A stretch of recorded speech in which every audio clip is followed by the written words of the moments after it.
પોરબંદર ચોપાટી ખાતે સુરક્ષા એજન્સીઓ દ્વારા HDAR કાર્યક્રમ યોજાયો હતો, જેમાં કુદરતી આફતો સામે રાહત અને બચાવ કાર્ય કઈ રીતે કરવામાં આવે છે તેનું પ્રત્યક્ષ નિદર્શન કરવામાં આવ્યું હતું, જે નિહાળી ઉપસ્થિત લોકો મંત્રમુગ્ધ થઈ ગયા હતા. પોરબંદરના ઇતિહાસમાં સૌપ્રથમ વખત આ પ્રકારનો કાર્યક્રમ યોજાયો હતો. ત્યારે જુઓ પોરબંદર ટાઈમ્સનો આ ખાસ અહેવાલ. ભારતીય સેનાએ અમદાવાદ ખાતે બહુપક્ષીય વાર્ષિક સંયુક્ત માનવતાવાદી સહાય અને આપત્તિ રાહત HDAR કવાયતનું સફળતાપૂર્વક ઉદ્ઘાટન કર્યું હતું. સંયુક્ત વિમોચન 2024 ઉદ્ઘાટન કાર્યક્રમમાં વિવિધ એજન્સીઓ વચ્ચે આપત્તિની તૈયારી અને પ્રતિભાવ ક્ષમતાઓને વધારવાના હેતુથી વ્યાપક કવાયતની શરૂઆત કરવામાં આવી હતી.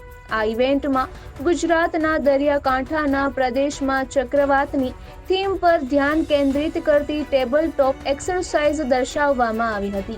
ત્યારબાદ આજે પોરબંદરના દરિયાકાંઠે વિવિધ કવાયત હાથ ધરાઈ હતી. ગુજરાત અને સૌરાષ્ટ્રના દરિયા કિનારે વાવાઝોડાનું પ્રમાણ વધી રહ્યું છે અને દર વર્ષે દરિયા કિનારા નજીક વાવાઝોડાનો ખતરો રહ્યો છે. ત્યારે ભારતીય સેના દ્વારા HDAR કાર્યક્રમનું પ્રથમવાર પોરબંદરના દરિયા કિનારે આયોજન કરાયું હતું.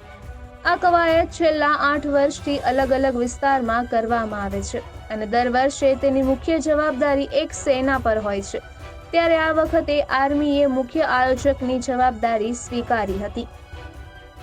HDAR નો મુખ્ય હેતુ દરિયાઈ તોફાન અને વાવાઝોડા સામે રાહત અને બચાવ માટે કઈ રીતે ભારતીય સેનાની વિવિધ પાંખ મદદે આવે છે તેનું નિદર્શન ભારતીય સેનાના પ્રમુખ ઉપેન્દ્ર દ્વિવેદીના અધ્યક્ષ સ્થાને યોજાયો હતો, જેમાં ભારતીય સેનાના વાહનો, હેલિકોપ્ટર, રોબોટ, ડ્રોન તથા નેવી એરફોર્સના એરક્રાફ્ટ, નેવીની શિપ, બોટ, એરક્રાફ્ટ, કોસ્ટગાર્ડના હેલિકોપ્ટર, ડોનિયર વગેરે દ્વારા રાહત બચાવ કામગીરીનું નિદર્શન બતાવવામાં આવ્યું હતું.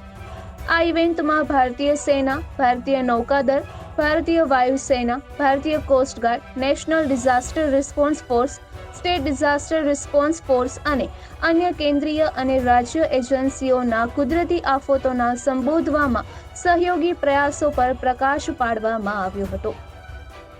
ગલ્ફ કોઓપરેશન કાઉન્સિલ, હિન્દ મહાસાગર ક્ષેત્ર અને દક્ષિણ પૂર્વ એશિયાના 9 મૈત્રીપૂર્ણ વિદેશી દેશોના 15 વરિષ્ઠ અધિકારીઓ અને પ્રતિનિધિઓ બંને દિવસે આ મહત્વપૂર્ણ કાર્યક્રમમાં હાજરી આપી અને સહભાગીતાએ આંતરરાષ્ટ્રીય સહયોગના મહત્વ પર ભાર મૂક્યો હતો. પોરબંદર અને ઓખા વચ્ચેના દરિયામાં વાવાઝોડું ત્રાટકે છે, ત્યારે રાહત અને બચાવ કઈ રીતે કરવામાં આવે છે તેનું નિદર્શન કરાયું હતું, જેમાં ભારતીય સેનાના આધુનિક સાધનોનો ઉપયોગ કરાયો હતો. કાર્યક્રમમાં collector SD Dhanani, SP Bhagirathsinh Jadeja, DDO Ketan Thakkar, પાલિકા પ્રમુખ ડોક્ટર ચેતનાબેન તિવારી સહિતના મહાનુભાવો, નેવી, એરફોર્સ, આર્મી, કોસ્ટગાર્ડના અધિકારીઓ અને જવાનો ઉપસ્થિત રહ્યા હતા.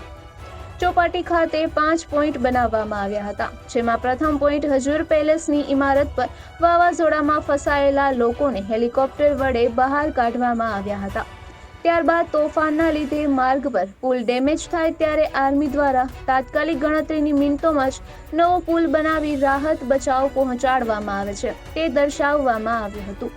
ત્યારબાદ દરિયા કિનારા નજીકના વિસ્તારમાં વાવાઝોડાને લીધે મકાનો કે ઇમારતોના કાટમાળમાં ફસાયેલા લોકોને બહાર કાઢવાનું ઓપરેશન હાથ ધરવામાં આવ્યું હતું. ત્યારબાદ દરિયામાં તણાયેલા લોકોનું શિપ, બોટ અને હેલિકોપ્ટર વડે કઈ રીતે રેસ્ક્યુ કરવામાં આવે છે તેનું ડેમો બતાવવામાં આવ્યું હતું અને અંતમાં રેસ્ક્યુ બાદ તાત્કાલિક સ્થળ પર મોબાઈલ હોસ્પિટલ બનાવી લોકોને સારવાર અપાઈ. ઉપરાંત નજીકમાં રહેલ શિપમાં કામચલાઉ હોસ્પિટલ બનાવી ત્યાં લોકોની સારવાર કઈ રીતે થાય તે ડેમોન્સ્ટ્રેશન બતાવવામાં આવ્યા હતા, જે નિહાળી ઉપસ્થિત લોકો મંત્રમુગ્ધ થયા હતા.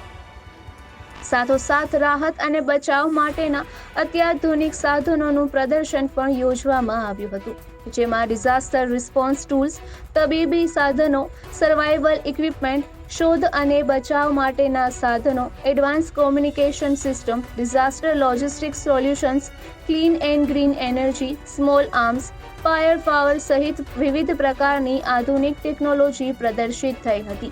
જે નિહાળી આ ઇવેન્ટમાં ભાગ લેવાવાળા મિત્રો દેશો કતાર, સંયુક્ત આરબ અમીરાત, Saudi Arabia, Bangladesh, Sri Lanka, Maldives, Malaysia, Indonesia, Thailand અને વિયેતનામના પ્રતિનિધિઓ પણ પ્રભાવિત થયા હતા.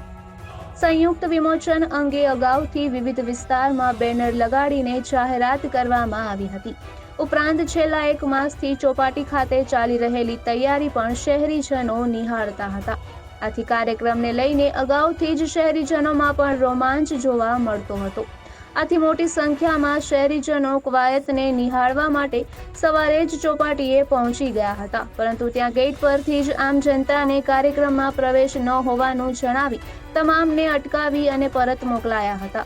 આથી લોકોમાં નિરાશા જોવા મળતી હતી. છેલ્લા ઘણા દિવસથી કાર્યક્રમને લઈને જે ઉત્કંઠા હતી તેના પણ પાણી ફરી વળ્યું હતું. નિપુલ પોપટ, પોરબંદર ટાઈમ્સ.